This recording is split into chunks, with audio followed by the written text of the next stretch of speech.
começar a minha apresentação com uma frase que eu acho que vai resumir tudo o que eu vou dizer. A imprensa brasileira não tem sido capaz de mostrar quem são as mulheres que estão no olho do furacão da epidemia de Zika no Brasil. A imprensa não fala quem é o segmento mais vulnerável nesse momento de emergência da epidemia de Zika. Uma coisa que a gente percebe é que a imprensa está trabalhando muito com os bebês, né?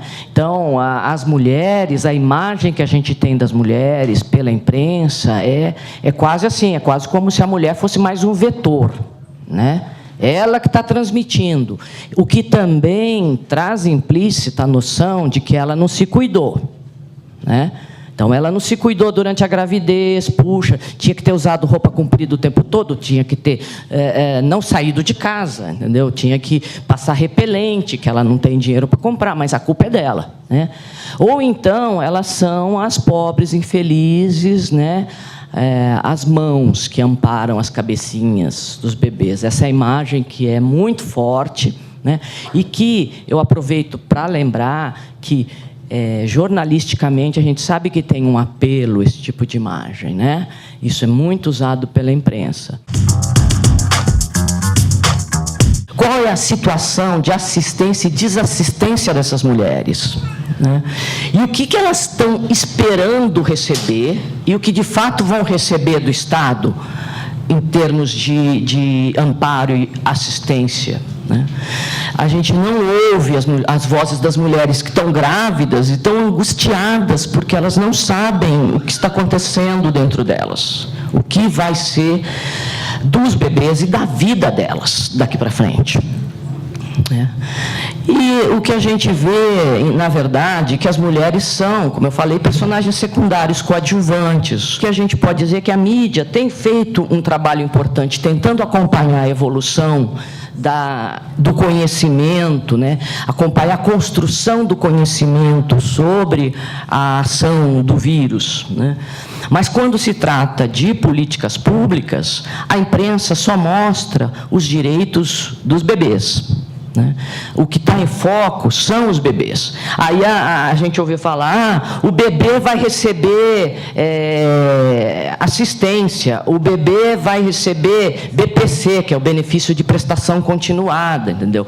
Nunca se fala da mãe, entendeu? Das necessidades dessa mãe e o que ela faz jus como direito. As informações que estavam disponíveis eram poucas, desencontradas, elas acabavam gerando muitas especulações, suposições e, nesse bojo, mais incertezas do que certezas, esclarecimentos, né? Aí o que a gente percebeu na cobertura foi até um vai e vem. Às vezes, um mesmo veículo publicava uma notícia, uma outra reportagem, no mesmo dia trazia uma outra versão, um outro aspecto disso, às vezes até em contradição com o que havia sido apresentado. Não se voltava para retificar, porque esse tempo era muito árduo, muito corrido, e a gente sabe também como as redações trabalham, né? Que a gente também precisa compreender que a imprensa, ela busca apoio para o seu trabalho na fala dos especialistas. Então, ela se baseou muito na comunidade científica, nos pesquisadores e nas autoridades do governo. Os pesquisadores relutavam em fazer afirmações, e as autoridades do governo não reagiam diante da epidemia, dessa emergência, dessa epidemia. E a gente sabe que, frente a essa situação tão grave de emergência, não dá para esperar o tempo da pesquisa, o tempo da ciência para reagir. Diante de tão poucas certezas, tanta insegurança para fazer afirmações, a imprensa não aproveita para martelar uma certeza que Zika é transmitido pelo mosquito, né, a Aedes aegypti, né? Não tem nada a ver com aquela história do lote de vacina de rubéola vencida que foi aplicada em algumas cidades do Nordeste. Tá? Isso já foi desmentido, sabe, oficialmente e por especialistas, né? Mas é uma noção que ainda é muito forte entre a população, Entendeu? A gente não vê isso, a imprensa falando. A imprensa devia aproveitar cada oportunidade e lembrar, entendeu? Zika mesmo, quem está transmitindo é o mosquito. Então, as mulheres não devem parar de tomar vacina, entende? Tem que ter uma responsabilidade social em relação a essa questão de desfazer mito. Poxa, uma das poucas certezas que se tem, vamos martelar isso. E vamos fazer, né, divulgação de serviços, sabe? Se existem serviços oferecendo assistência, qualquer coisa para as mulheres, isso tem que ser divulgado. Entendeu? E isso não tem acontecido. Então, é importante a gente enfatizar.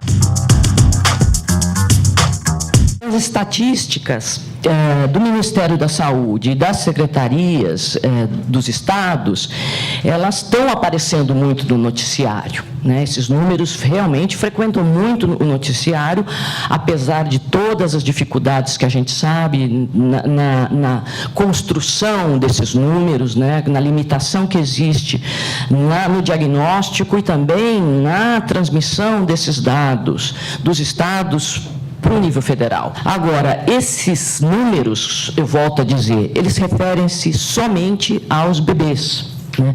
Ninguém sabe dizer exatamente qual é o panorama da epidemia, qual é o impacto que essa epidemia está tendo sobre as mulheres no país. Sabe? Quantas mulheres estão infectadas com vírus, e mais destas, quantas estão grávidas, quantas querem engravidar? Pernambuco tem duas coisas que me chamaram a atenção, tá? Eu não sei se aí a Paula vai me dizer se é especificamente Recife, né? Mas essa notificação de grávidas com exantema, entendeu? Isso é fundamental. Isso pode nos ajudar a responder essa pergunta que eu fiz, né? Que é quantas mulheres estão vivendo essa angústia, esse sofrimento no momento, né? Que estão sem respostas, entendeu? E o que a gente tem que, sabe, intervir para que elas tenham as respostas, o direito que elas têm de ter a informação, né? Com tudo que tem direito de exame, tudo que vai levar a essa resposta para elas. A gente não tem visto a imprensa cobrar com vigor explicações sobre a lentidão na informação sobre os números, a falta de acesso a testes, a exames de ultrassom, o mesmo sequer repelente. Que a gente ouve falar na imprensa é só microcefalia, então volto a falar, o foco são os bebês, mas mesmo em relação à microcefalia, a gente sabe que isso não é a ponta do iceberg, porque já foi provado que o vírus Zika tem um efeito devastador sobre o sistema neurológico. Essas crianças, eventualmente, nasceram com o perímetro cefálico normal, entendeu? E vão apresentar, ao longo do seu desenvolvimento, problemas, entendeu? Então, elas precisam ser acompanhadas também. Tá? Então, para a gente, é um desafio também sair da simplificação da microcefalia. As mulheres têm direitos, tá? E o próprio Estado começa a divulgar suas ações. E a imprensa e nós, movimento, temos que cobrar essas ações. Agora, em abril, o Ministério da Saúde e o Ministério do Desenvolvimento Social divulgaram uma instrução operacional conjunta que vai acompanhar a estratégia de enfrentamento à epidemia do Zika, que está sendo levada nos estados, vai ter um acompanhamento semanal disso, e o objetivo dessa estratégia, o que, segundo o Ministério, é identificar cada caso, concluir o diagnóstico, iniciar a estimulação precoce e os tratamentos complementares necessários e a proteção social. Tá?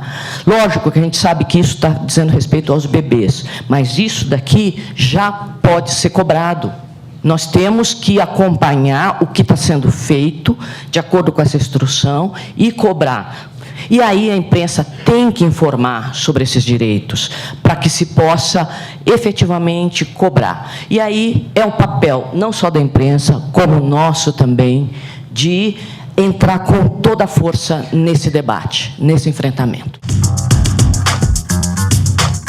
Eu acho que a gente tem que ser mais proativa, sabe, no nosso relacionamento com a imprensa. Tá?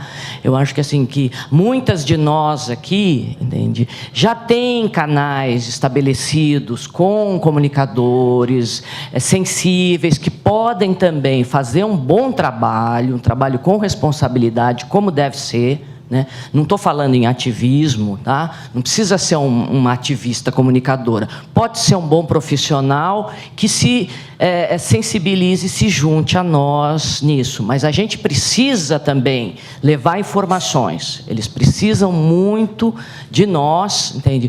Como também fontes, né? E também para indicação de cases, como ela fala, pessoas que tenham depoimentos, histórias, como a Jurema fala, a voz das mulheres que vão trazer uma outra narrativa para essa discussão. A gente vai continuar monitorando, sabe, criticando, mas a gente precisa também entender qual é o nosso papel nesse relacionamento com a imprensa, quais são os desafios de comunicação que nós temos.